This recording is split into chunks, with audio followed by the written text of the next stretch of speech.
आजच्या लेक्चरमध्ये आपण मौद्रिक धोरण आणि मौद्रिक धोरणाची असणारी साधने हा घटक आपण लक्षात घेणार आहोत, म्हणजे monetary policy and it's instruments.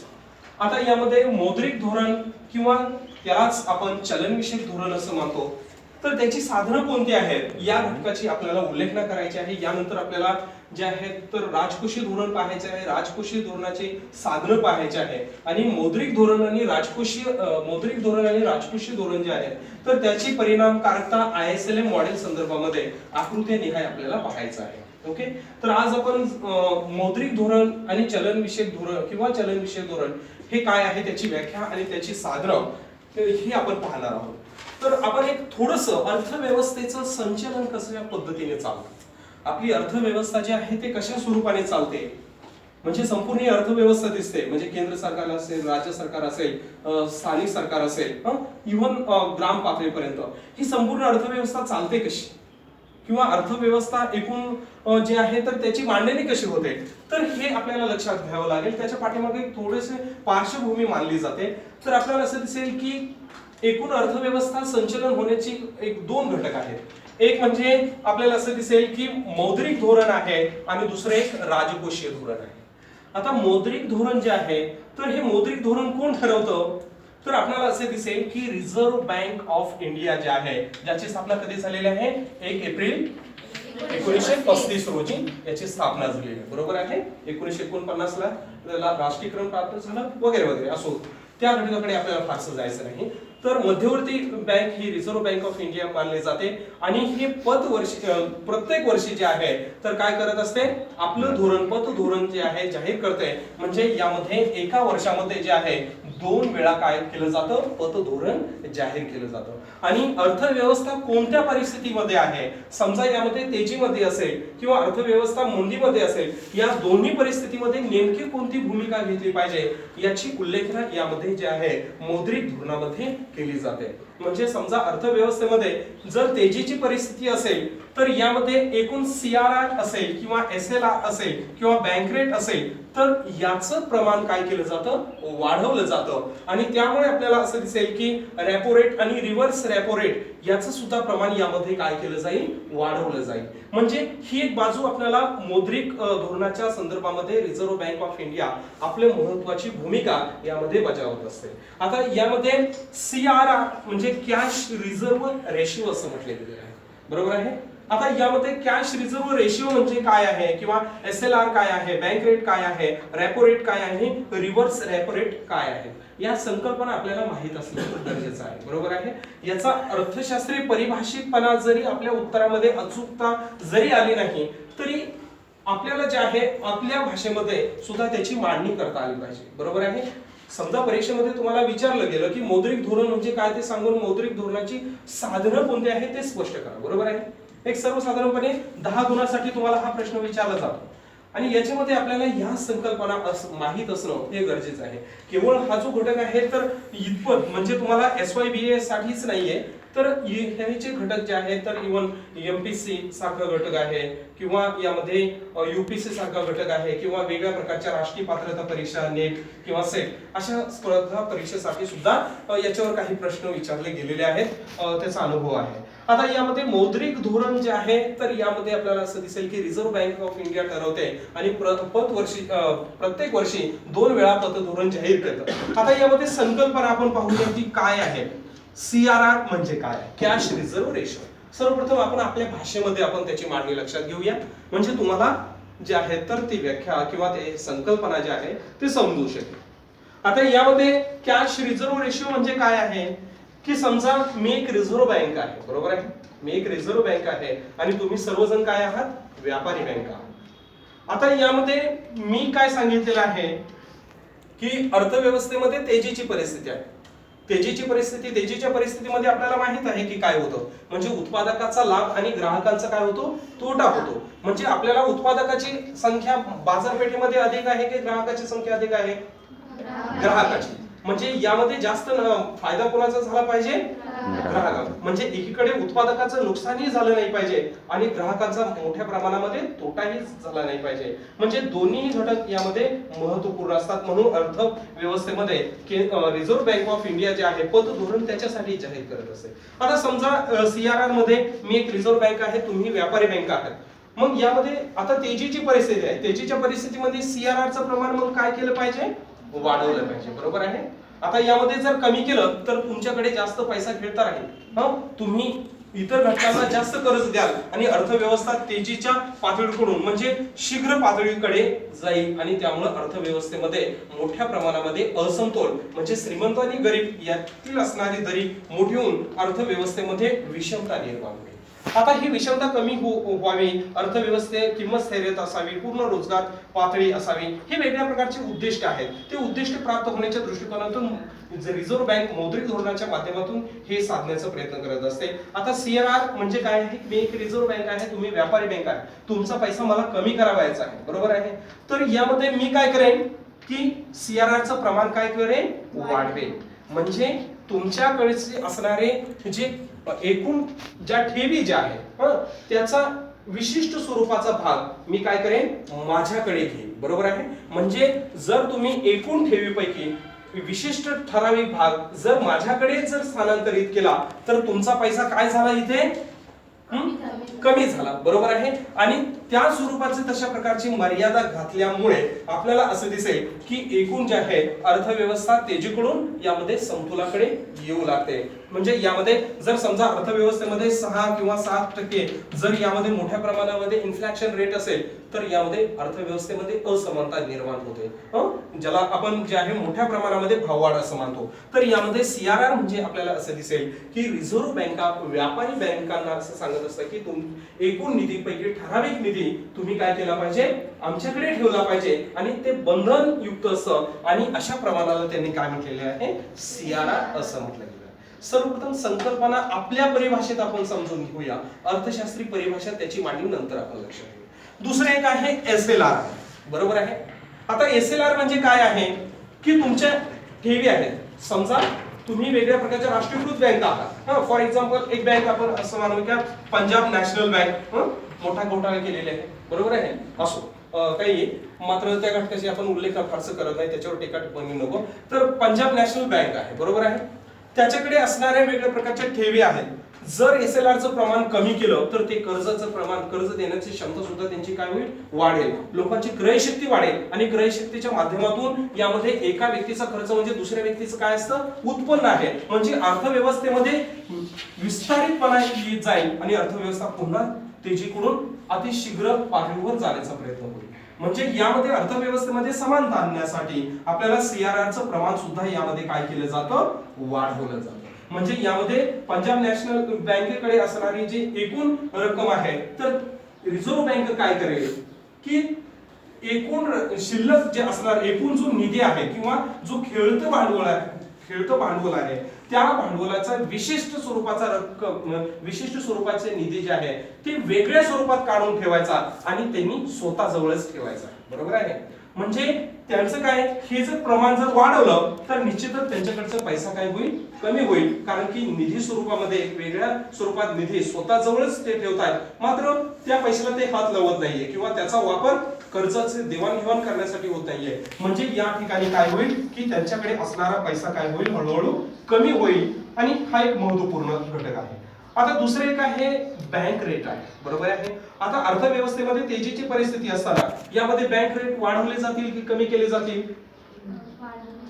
Yes, bank rate काय केले जातील, वाढवले जातील. आता समजा बँक रेट जर कमी केलं तर काय होईल, लोक जास्तीत जास्त कर्ज घेतील. बरोबर आहे.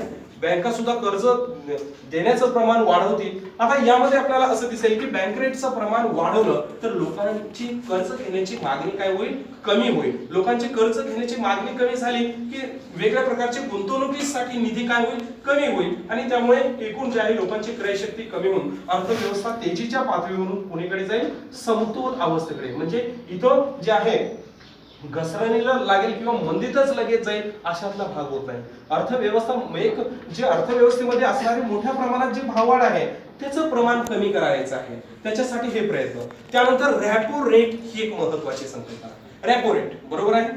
आता रॅपो रेट म्हणजे काय आहे की यामध्ये रिझर्व्ह बँक आणि इतर काय आहे कमर्शियल बँक्स. आता यामध्ये काय असतं की रिझर्व्ह बँक याच्याकडे असणारे जे शिल्लक रक्कम असतात बरोबर आहे किंवा शिल्लक असणारी जे रक्कम आहे तर हे रक्कम जे आहे तर काय केले जाते कमर्शियल बँकेकडे यामध्ये काय केले जाते जे आहे तर यामध्ये 13 ते 14 दिवसासाठी ठेवले जातात.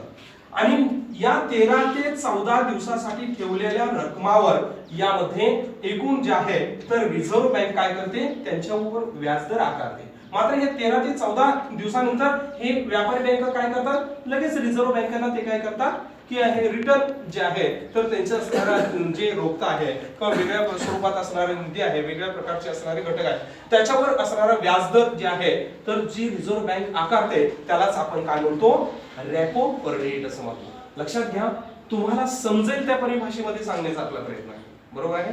त्या पद्धतीने मांडणी आपण करतो. अर्थशास्त्री परिभाषा आपण लगेच वापरत नाही कारण की या संकल्पना क्लिष्ट स्वरूपाच्या आहेत तुम्हाला तौलनिक आहे त्यामुळे लगेच अर्थशास्त्री परिभाषा वापरली तर तुम्हाला या संकल्पना समजणार नाही.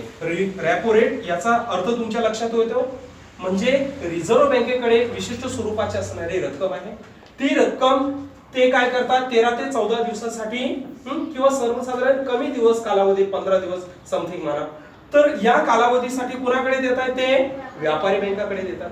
व्यापारी बँका ते 15 दिवसाच्या कालावधी परत रिटर्न कुणाकडे करतायत ते रिझर्व्ह बँकेकडे.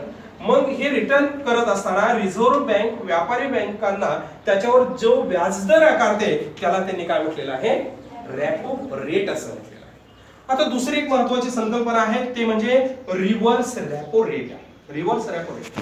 आता रिव्हर्स रॅपो रेट म्हणजे काय आहे पहा. आता शब्दामध्येच कधी कधी अर्थ दडलेला असतो. शब्दामध्येच कधी कधी अर्थ दडलेला असतो. आता यामध्ये रिव्हर्स रॅपो रेट रिव्हर्स म्हणजे काय हो पाठीमागे येणे माघारी घेणे वगैरे तर यामध्ये आपल्याला असं दिसेल की रिव्हर्स रॅपो रेट. आता इथं मात्र काय आहे पहा या संकल्पनेच्या विपरीत संकल्पना. आता इथं आपण असं म्हणूया की पुन्हा एकदा रिझर्व्ह बँक आणि इथं कमर्शियल बँक्स. आता मात्र इथं काय होतं पहा की या पहिल्या संकल्पनेत काय झालं की रिझर्व्ह बँकेनं एकूण जे आहे तर निधी किंवा आपली रक्कम कुणाकडे दिलेली आहे व्यापारी बँकेकडे बरोबर आहे.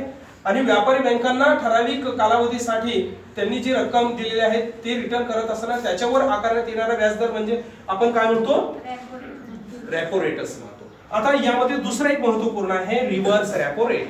रिव्हर्स रॅपो रेट म्हणजे काय आहे तर याच्या विपरीत आणि विलोमशा म्हणजे जे वेगळ्या प्रकारचे व्यापारी बँका तर आपल्याकडे जास्त किंवा अतिरिक्त असणारा जो शिल्लक आहे किंवा अतिरिक्त शिल्लक स्वरूपात जो निधी आहे किंवा रक्कम आहे तर ते कुणाकडे ठेवत असतात रिझर्व्ह बँकेकडे ठेवत असतात. आणि रिझर्व्ह बँकेकडून रिझर्व्ह बँक लगेच त्यांना ते एवढ्याच म्हणजे अल्प कालावधीमध्ये ते काय करत असते पुन्हा रिटर्न करत असते. मग हे रिटर्न करत असताना व्यापारी बँकांना जे आहे रिझर्व्ह बँकेकडून जे व्याजदर किंवा त्याच्यावर जे त्यांना नफा मिळतो किंवा जे व्याजदर आकारलं जातं किंवा व्याज स्वरूपात जी रक्कम मिळते त्याला त्यांनी काय म्हटलं गेलेलं आहे रिव्हर्स रॅपो रेट. आलं लक्षामध्ये. आता लक्षात घ्या की सीआरआर असेल एसएलआर असेल बँक रेट असेल रॅपो रेट असेल आणि यामध्ये रिव्हर्स रॅपो रेट असेल तर यामध्ये तीन संकल्पना तर यामध्ये महत्वपूर्ण मानल्या जातात. एक म्हणजे सीआरआर एसएलआर आणि बँक रेट. तर यामध्ये अर्थव्यवस्था तेजीच्या पातळीवर असताना सीआरआरचं प्रमाण वाढवलं जातं एसएलआरचं प्रमाण सुद्धा काय केलं जाईल वाढवलं जाईल आणि बँक रेटचं प्रमाण सुद्धा काय केलं जाईल वाढवलं जाईल. म्हणजे या ठिकाणी आपल्याला असं दिसेल की हे कोणत्या परिस्थितीमध्ये दिसतं तेजीच्या परिस्थितीमध्ये. दुसरीकडे असा घटक आहे की अर्थव्यवस्था मंदीच्या पातळीला आहे. आता मंदीच्या पातळीला असताना यामध्ये सीआरआर मध्ये काय करता येईल मंदीच्या पातळीमध्ये काय असतं वस्तूच्या किमती कमी झालेल्या असतात उत्पादनाला फारशी मागणी नसते. त्याच पद्धतीने यामध्ये मोठ्या प्रमाणात अर्थव्यवस्थेमध्ये जे आहे उदासीनता यामध्ये निर्माण झालेली असते. तर अशा परिस्थितीमध्ये लोकांची क्रयशक्ती यामध्ये वाढली पाहिजे लोक प्रभावी मागणी वाढली पाहिजे यासाठी सरकार काय यामध्ये रिझर्व्ह बँक ऑफ इंडिया काय करेल CRR चं प्रमाण काय करेल, वाढवेल की कमी करेल? कमी करेल. यस, CRR चं प्रमाण कमी करेल, तेच SLR चं प्रमाण कमी करेल आणि बँक रेटचं जे आहे बँक दराचं प्रमाण सुद्धा काय करेल, कमी करण्याचा प्रयत्न करेल, ज्याच्या माध्यमातून अर्थव्यवस्था जे आहे तर यामध्ये मंदीतून यामध्ये पुनरुज्जीवनाकडे जाईल. ओके, हा घटक लक्षात येतोय, म्हणजे या संकल्पना तुमच्या लक्षात येत आहे. आता यामध्ये दुसऱ्या घटकाकडे आपण जाऊया, ते म्हणजे काय आहे, राजकोषीय धोरण आहे. आता राजकोषीय धोरण म्हणजे काय, त्याची संकल्पना, त्याची व्याख्या वगैरे हे जे आहेत तर आपण हे नंतर लक्षात घेऊ, हे आपण लक्षातच घेणार आहोत. म्हणजे मौद्रिक धोरण, चलनविषयक मौद्रिक धोरण आणि त्यानंतर राजकोषीय धोरण, त्याची व्याख्या, त्याची साधनं वगैरे जे आहे तर आपण हे लक्षातच घेणार. किंवा आकृतीने आहे पुढे, म्हणजे ISLM मध्ये एकूण चलनविषयक धोरणाचे परिणामकारक किंवा राजकोषीय धोरणाची परिणामकारकता ह्या आकृतीने आहे आपल्याला सविस्तर मांडणी करायची आहे. आता थोडीशी आपण यामध्ये जुजबी मांडणी लक्षात घेऊया, जेणेकरून तुम्हाला याची तौलनिकता समजेल. म्हणजे एकदम हे दोन्ही घटक समोरासमोर घेण्याचा अर्थ असा आहे की याची तौलनिकता जी आहे तर तुम्हाला समजली पाहिजे, लक्षात आली पाहिजे. आता यामध्ये आपल्याला असे दिसेल की राजकोषीय धोरण आहे. आता राजकोषीय धोरणाची मांडणी करत असताना आपल्याला पहा की राजकोषीय धोरण कोण ठरवतं, राजकोषीय धोरण? सेंट्रल गव्हर्नमेंट, बरोबर आहे. म्हणजे यामध्ये आपल्याला असं दिसेल की केंद्र सरकार असेल, राज्य सरकार असेल, म्हणजे संपूर्ण असं मानूया की सरकार काय करतं, राजकोषीय धोरण ठरवतं. कशाच्या माध्यमातून? बजेटच्या माध्यमातून. मग बजेट हे किती कालावधीसाठी मांडणी केले जातं, 1 वर्ष का 2 वर्ष? 1 वर्षासाठी. आणि यामध्ये आपल्याला असं दिसेल की संपूर्ण 1 वर्षासाठी, म्हणजे 1 एप्रिल ते 31 मार्च हे आपलं काय आहे, आर्थिक वर्ष आहे. आणि या आर्थिक वर्षामध्ये आपल्याला असं दिसेल की सरकार बजेटच्या माध्यमातून कर, खर्च आणि कर्ज या 3 घटक आहेत, तर या 3 घटकाच्या माध्यमातून काय करतं, संपूर्ण अर्थव्यवस्थेचं संचलन, नियंत्रण ठेवण्याचं काम करत असतं. आता हे कशा पद्धतीने, तर यामध्ये आपल्याला असं दिसेल की राजकोषीय धोरण जे आहे तर त्यामध्ये बजेटमध्ये 3 घटक, म्हणजे यामध्ये टॅक्स आहे, म्हणजे टॅक्स म्हणजे आपल्याला टॅक्सचे वेगवेगळ्या प्रकारचे घटक आहे, बरोबर आहे. टॅक्सची व्याख्या किंवा टॅक्सचे प्रकार आहे, म्हणजे यामध्ये प्रमुख 2, म्हणजे एक म्हणजे डायरेक्ट टॅक्स आणि दुसरा आहे इनडायरेक्ट टॅक्स आहे. आता हे 2 घटक जे आहेत तर त्याच्यामध्ये वेगळं, म्हणजे केंद्र सरकारने आकारावयाचे कर, त्याच पद्धतीने राज्य सरकारने आकारावयाचे कर, त्याच पद्धतीने आपल्याला इनडायरेक्ट टॅक्स सुद्धा असेच आहे, केंद्र सरकारने आकारावयाचे, राज्य सरकारने आकारावयाचे, किंवा यामध्ये काही कर यामध्ये केंद्र सरकारने आकारावयाची, त्याची विशिष्ट रक्कम यामध्ये राज्य सरकारकडे यामध्ये जे आहे वर्ग करायची. काही कर अशा स्वरूपाचे आहे राज्य सरकारने आकारावयाचे, त्याची विशिष्ट स्वरूपाची रक्कम केंद्र सरकारकडे पाठवायची. तर असे जे वेगळ्या प्रकारचे त्याचे म्हणजे पब्लिक फायनान्स म्हणून एक स्वतंत्र त्याच्यासाठी पेपर आहे, त्याच्यामध्ये व्यापकरित्या मांडणी आहे. आपल्याला थोडीशी जुजबी मांडणी करायची, आपल्याला थोडीशी मर्यादा आहे. तर यामध्ये आपल्याला बजेटच्या माध्यमातून केंद्र सरकार पहा अर्थव्यवस्थेवर जे आहे नियंत्रण ठेवण्याचा प्रयत्न करत असते. म्हणजे यामध्ये आपल्याला असं दिसेल की यामध्ये टॅक्स आहे. आता यामध्ये टॅक्स म्हणजे अर्थव्यवस्थे, पुन्हा एकदा इकडे आकृतीकडे येऊया. तर यामध्ये आपल्याला टॅक्स हे घटक पाहत असताना किंवा कर पाहत असताना तेजीच्या कालखंडामध्ये आपल्याला इथं जे आहे तर कराचं प्रमाण वाढवले जाईल की कमी केलं जाईल? कराचं प्रमाण यामध्ये काय केलं जाईल? नाही, तर कराचं प्रमाण कमी करता येणार नाहीये. पहा, तर यामध्ये कराचं प्रमाण वाढवलं पाहिजे. समजा तुमच्या कराचं प्रमाण जर कमी केलं तर काय होईल? आता तुमच्या उत्पन्नावर, म्हणजे प्रतिवर्षी जे आहे तुमचं उत्पन्न समजा 5 लाख आहे, बरोबर आहे. 10% यामध्ये कर आकारणी केली, बरोबर आहे. आता 10% कर आकारणी होते. आता समजा यामध्ये पुढच्या वर्षी तुमचं उत्पन्न जे आहे वाढलेलं आहे, म्हणजे 7 लाख झालेलं आहे, आणि पुन्हा ही 10% ऐवजी यामध्ये 4%, यामध्ये 5% दराने कर आकारणी केली, म्हणजे तुमचं उत्पन्न वाढलेलं आहे की कमी झालेलं आहे?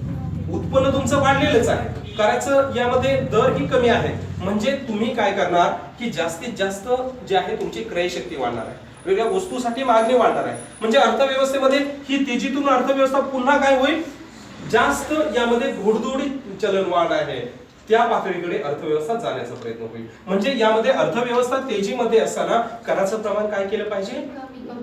वाढवलं पाहिजे, कराचं प्रमाण वाढवलं पाहिजे. दुसरा एक घटक असा आहे की खर्च आहे, खर्च पातळी आहे, बरोबर आहे. आता खर्च पातळी यामध्ये आपल्याला काय दिसतं, अर्थव्यवस्था तेजीमध्ये आहे, तर यामध्ये आपण काय केलं पाहिजे तेजीच्या पातळीमध्ये? यस,